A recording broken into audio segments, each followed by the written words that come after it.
আমি আপনাদের সামনে যে কথা বলছিলাম তা হচ্ছে মানুষের মধ্যে একটা নম্রতা, ভদ্রতা, সচ্ছলতা নিয়ে আসতে হবে। পরেই আল্লাহ পাকের দেওয়া জবান দিয়ে কালিমাতুশ শুকর আদায় করা যায়। নইলে পরে মানুষের মধ্যে একটা অহংকার চলে আসে। এই অহংকার ওয়ালা জবান দিয়ে অহংকার মানুষ কোনোদিন আল্লাহর শুকরিয়া আদায় করে না। হযরত ওমর ফারুক রাদিয়াল্লাহু তাআলা তিনি তো খলিফাতুল মুসলিমিন, তিনি হচ্ছেন প্রধানমন্ত্রী। তারপরেও তার মুখ থেকে এমন কথা বের হচ্ছে, আর তিনি এমন নম্রতা, ভদ্রতা, এমন তিনি সাহসিকতার সঙ্গে রাজ কায়েম করছেন, তার দেখে অবাক হয়ে যায় হযরত ওমর ফারুক রাদিয়াল্লাহু তাআলা।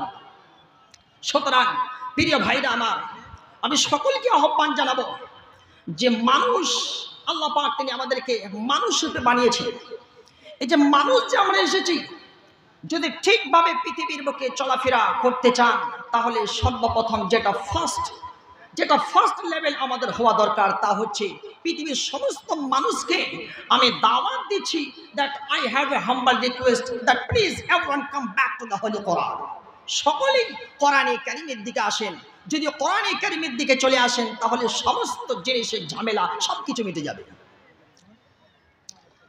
কারণ কোরআনে কারিমের দিকে যদি একটা মানুষ চলে আসে, নিজের মধ্যে আর অহংকার থাকতে পারে না, নিজের মধ্যে বদমাশি বুদ্ধি থাকতে পারে না, মিথ্যা, চুগলখড়ি, হানাহানি, মারামারি, ফাসাদ, বিবাদ কিচ্ছু থাকতে পারে না। কারণ কোরআনের ব্যাপারটা শুনেন, কোরআন হচ্ছে এমনই একখানি কিতাব, এর মধ্যে এমন একটা সৌন্দর্য জিনিস ঢুকে আছে।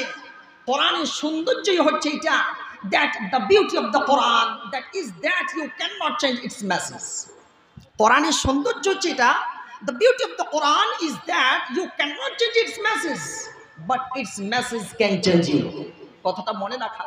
কোরআনে কারিম হচ্ছে এমন একখানা সুন্দর কিতাব, যে কোরআনে কারিমের দিকে যদি পৃথিবীর মানুষ আসে, যে কোরআনে কারিম খানা বদলে দিব, চেঞ্জ করে দিব, কারো বাপের ক্ষমতা নাই যে কোরআনে কারিম খানাকে চেঞ্জ করে দেয়। তবে কোরআনের মধ্যে এতটাই সৌন্দর্য যে কোরআনের দিকে যদি আপনি আসেন, নিশ্চিত ইটস ক্যান চেঞ্জ ইউ। নিশ্চিত কোরআনে কারিম আপনাকে চেঞ্জ করে দিবে। এই কোরআনে কারিমের চ্যালেঞ্জ করার জন্য আল্লাহ পাক তিনি নিজেই ডাক দিয়েছেন পৃথিবীর মানুষদেরকে, ও পৃথিবীর মানুষ এসো, মাঠে ময়দানে খেলা হবে। তোমরা যদি কোরআনে কারিমের মতো একখানা কিতাব বানিয়ে নিয়ে আসতে পারো, এসো আমি তোমাদের সঙ্গে একটা চ্যালেঞ্জ ছুড়ে দিলাম তামাম পৃথিবীর মানুষের কাছে।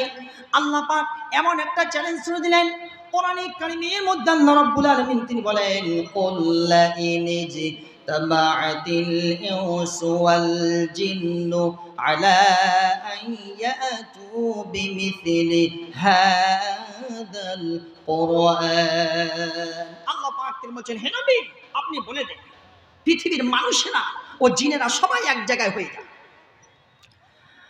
মানুষেরা ও জিনেরা সবাই এক জায়গায় হয়ে যায়, কোরআনে কারিমের মতো একখানা কিতাব নিয়ে আসার চেষ্টা করো তারা। আল্লাহ পাক তারপরে বলছেন, লা ইয়াতুনা বিমিথলিহি ওয়ালাউ কানা বা'দুহুম লিবা'দিন যাহিরা। এই কোরআনে কারিমের মতো একখানা কিতাব যদি নিয়ে আসার চেষ্টা করে, মানুষেরা যদি জিনদের সহযোগিতা করতে আরম্ভ করে দেয়, আর জিনেরা যদি মানুষের সহযোগিতা করতে আরম্ভ করে দেয়, তারপরে কোরআনে কারিমের মতো একখানা কিতাব তামাম পৃথিবীর মানুষ কোনোদিন নিয়ে আসতে পারবে না, কোনোদিন নয়। এই কোরআনটা হচ্ছে এমনই কিতাব, পৃথিবীর কত কাফের বেঈমান এই কোরআনে কারিমের মতো একখানা কিতাব বানানোর জন্য তারা এসে, কিন্তু আসার পরে তাদের মুখ থেকে একটাই কথা বের হয়েছে যে লাইসা হাদা মিন কালামিল বাশার।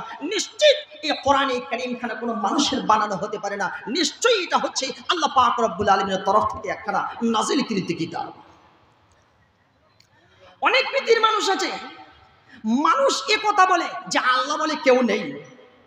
তার কারণটা হচ্ছে এখানে একটা বিশাল বড় লজিক ঢুকে আছে। মানুষ এই জন্য বলে যে আল্লাহ বলে কেউ নেই, তার কারণটা হচ্ছে আমি যদি এখন অস্বীকার করি যে আল্লাহ বলে কেউ নেই, তাহলে আল্লাহ তো ডাইরেক্ট এসে আর আমাকে এ কথা বলছে না যে আল্লাহ আমি আল্লাহ আছি, তুমি কাকে অস্বীকার করছো। কিন্তু মানুষ এই জন্যই বলে যে আল্লাহ বলে কেউ নেই। কিন্তু পৃথিবীর মানুষের এটা সাহস হয় না যে কোরআনে কারিম পৃথিবীর বুকে নেই, কোরআনে কারিম পৃথিবীর বুকের মানুষের বানানো একখানা কিতাব, এই রকমের কথা পৃথিবীর মানুষ কেউ বলতে পারে না।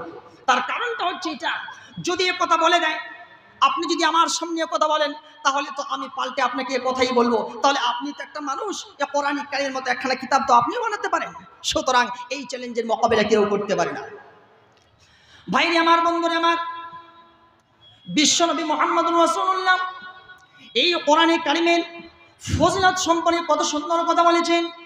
বিশ্বনবী মুহাম্মদুর রাসূলুল্লাহ তিনি বলেন, ও পৃথিবীর মানুষ শোনো, মান ক্বারাআ হারফাম মিন কিতাবিল্লাহ ফালাহু বিহি হাসানাতুন ওয়াল হাসানাতু বিআশরি আমসালিহা। আল্লাহর নবী তিনি বলেন, ও পৃথিবীর মানুষ, তোমরা যদি কোরআনে কারীমে যদি একটা হরফ পড়তে পারো তাহলে আল্লাহ পাক ওই জায়গায় একটা হরফ পড়ার কারণে আল্লাহ পাক তার আমলনামার খাতায় একটা নেকি আল্লাহ পাক লিখে দিবেন। ও প্রিয় ভাইরা আমার, বিশ্বনবী বলেন, ফালাহু বিহি হাসানাতুন ওয়াল হাসানাতু বিআশরি আমসালিহা। একটা হরফ পড়ার কারণে শুধু একটা নেকি লিখে দিলেন এমনটা নয়, ওই একটা নেকিকে রব্বুল আলামিন তিনি বাড়াইয়া 10টা নেকির সমান করে দিবেন। নবীজি বাতিনি উদাহরণ দিয়ে বোঝাচ্ছেন। ও পৃথিবীর মানুষ শোনো শোনো শোনো, উদাহরণ দিয়ে বিশ্বনবী আমার তিনি বোঝাচ্ছেন, লা আকুল আলিফ লাম মিম হারফুন ওয়ালাকিন আলিফুন হারফুন ওয়া লামুন হারফুন ওয়া মিমুন হারফুন। বিশ্বনবী আমার তিনি বলেন, তোমরা যদি একটা হরফ পড়ো, মনে করে উদাহরণ দিয়ে বোঝাচ্ছেন, যদি আলিফ লাম মিম পড়ো তার মানে আল্লাহ পাক তোমার আমলনামার খাতায় একটা নেকি লিখবেন এমনটা নয়। আলিফুন একটা হরফ, লামুন দ্বিতীয় হরফ, মিমুন তৃতীয় হরফ, তার মানে কোরআন কারীমের জন্য আলিফ লাম মিম কেউ পড়ে নেই, তার মানে 3টা হরফ তার পড়া হয়ে গেল।